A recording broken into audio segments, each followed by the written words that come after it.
Salut tout le monde! Bienvenue pour notre nouvelle vidéo. Le cours d'aujourd'hui portera sur la division cellulaire, un thème très important en médecine et plus spécialement en biologie. Comme définition, la division cellulaire est le mode de multiplication de toutes les cellules vivantes. Elle lui permet de se diviser en plusieurs autres cellules, le plus souvent deux. C'est donc un processus fondamental dans le monde vivant, puisqu'il est nécessaire à la régénération de tout organisme vivant. Il existe deux types de division cellulaire dans le monde des vivants.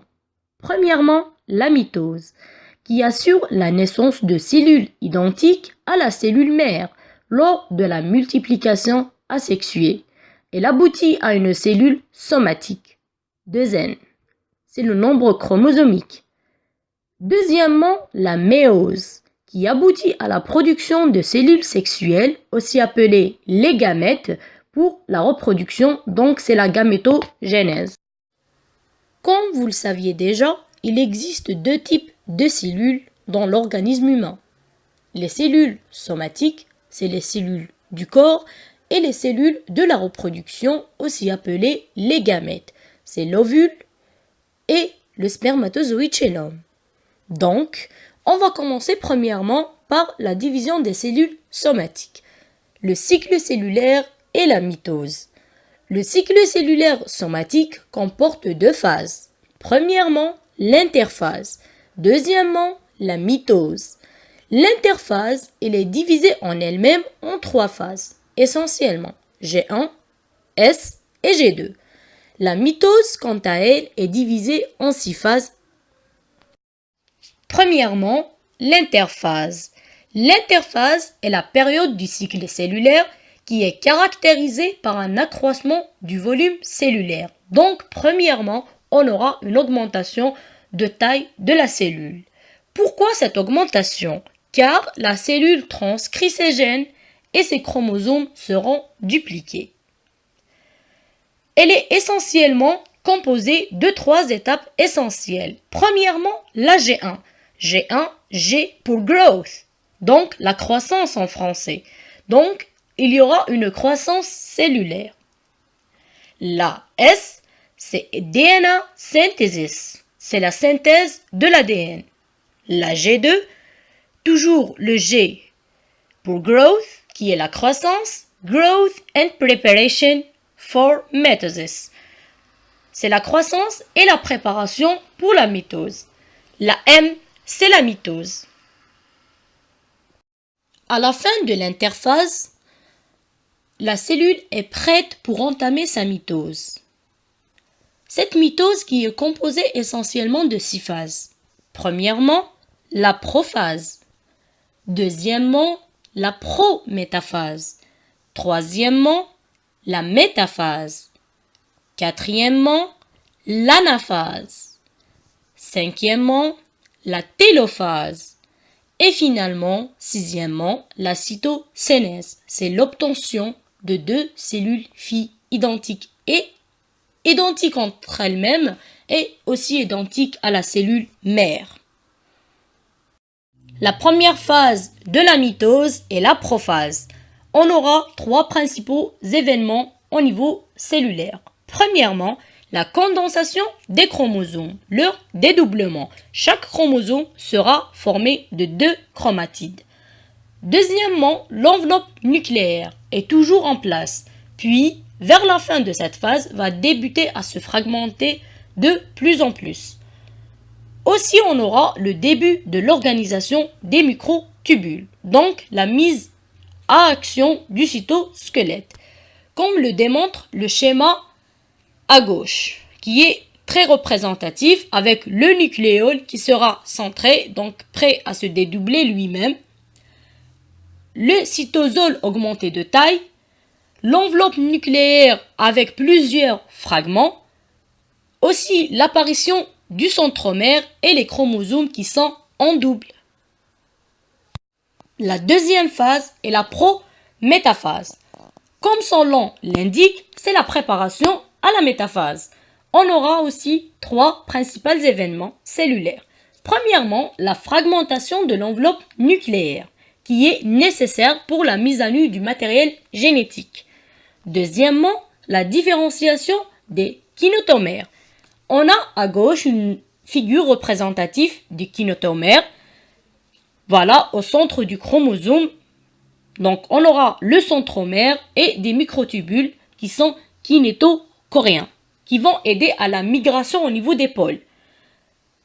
Troisièmement, on aura une organisation du fuseau mitotique, donc la mise à action qui sera accentuée pour le cytosquelette. Troisièmement, la métaphase, qui sera marquée par le rassemblement des chromosomes au niveau des plaques équatoriales, donc au milieu de la cellule.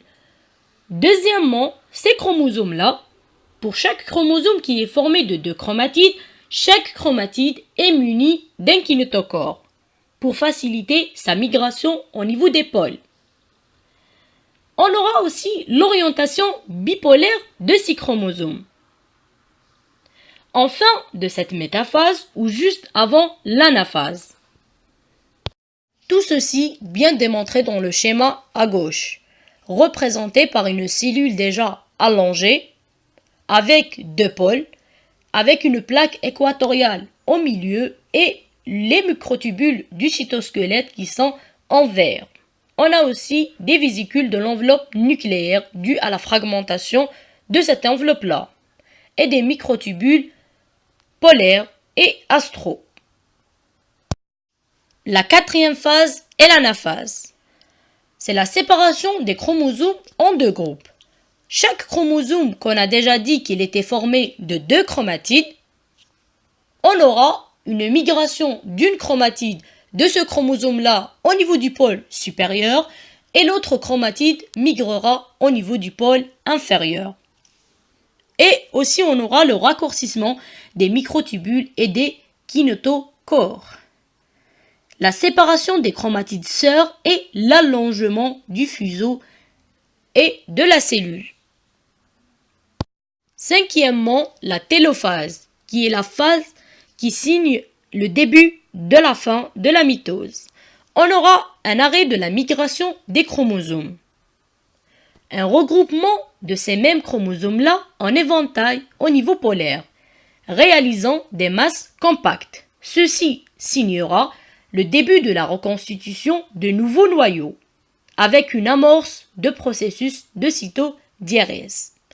Tous les chromosomes filles sont au pôle. Les microtubules ont disparu.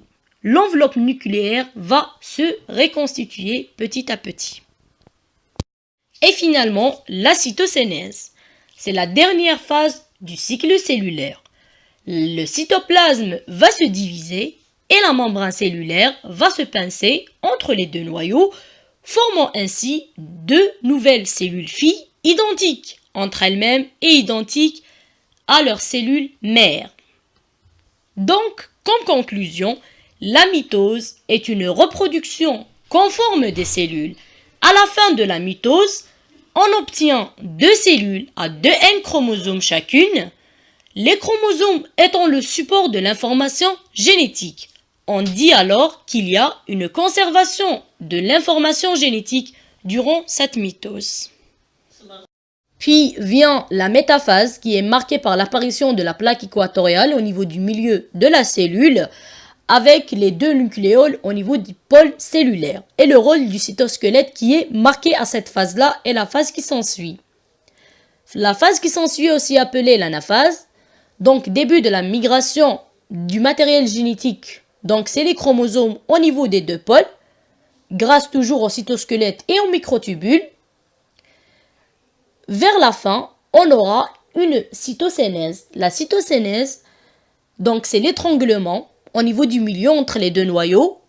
On aura 2 cellules filles identiques avec chacune son propre cytoplasme, son propre nucléole, son propre noyau et sa propre membrane nucléaire, avec le même matériel génétique qui est identique entre elles et aussi identique à leurs cellules mères.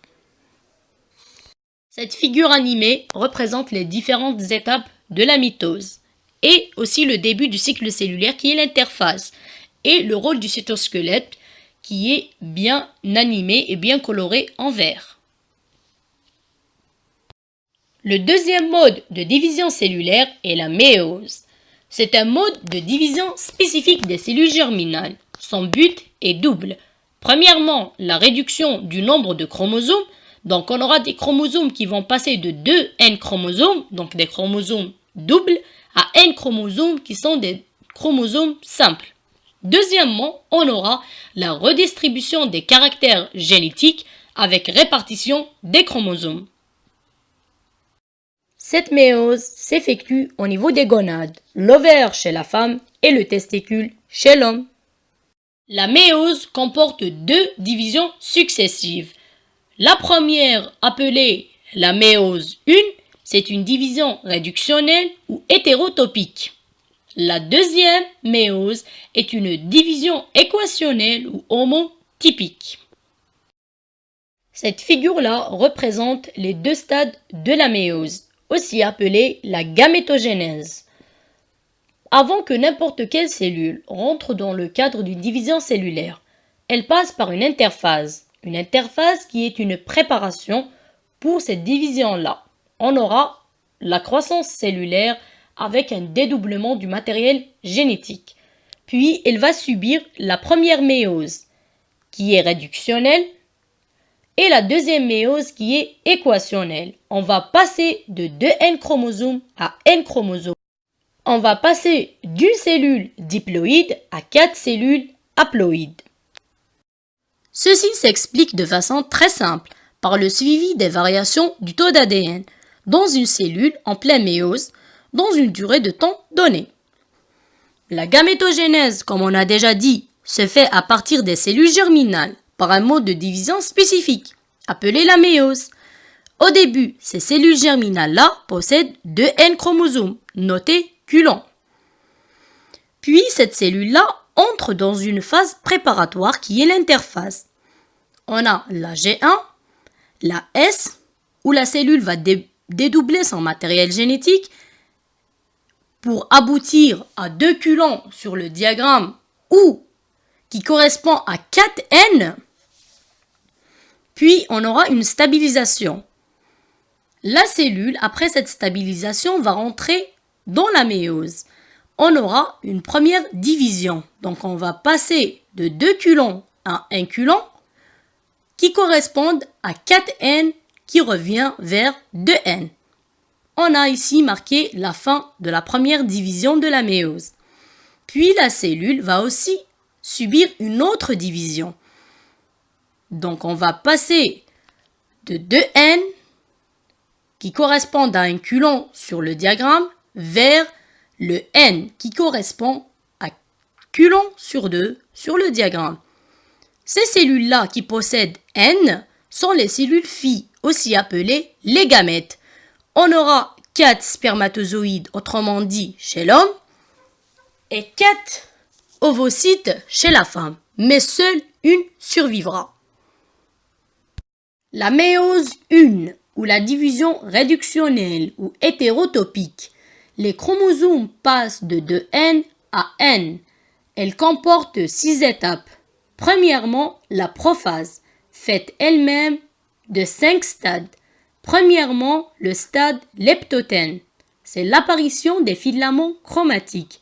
Deuxième stade, c'est le stade zygothène, c'est l'apparition des chromosomes homologues. Le troisième stade est le stade pachythène qui correspond au clivage des chromosomes. Le quatrième stade est le stade diplothène, correspondant à l'apparition des chiasmas. Le dernier stade est le stade diacénèse qui correspond à la terminalisation des chiasmas. La deuxième phase est la prométaphase. Elle est caractérisée par la disparition de l'enveloppe nucléaire. Troisième phase, la métaphase, durant laquelle les chromosomes se disposent au niveau de la plaque équatoriale, donc également comme la mitose. Quatrième phase correspondant à l'anaphase, c'est la migration des chromosomes vers les 2 pôles cellulaires. La dernière phase qui est la télophase, on aura une reconstitution des noyaux et l'amorce de la cytodiérèse, donc la séparation en deux cellules.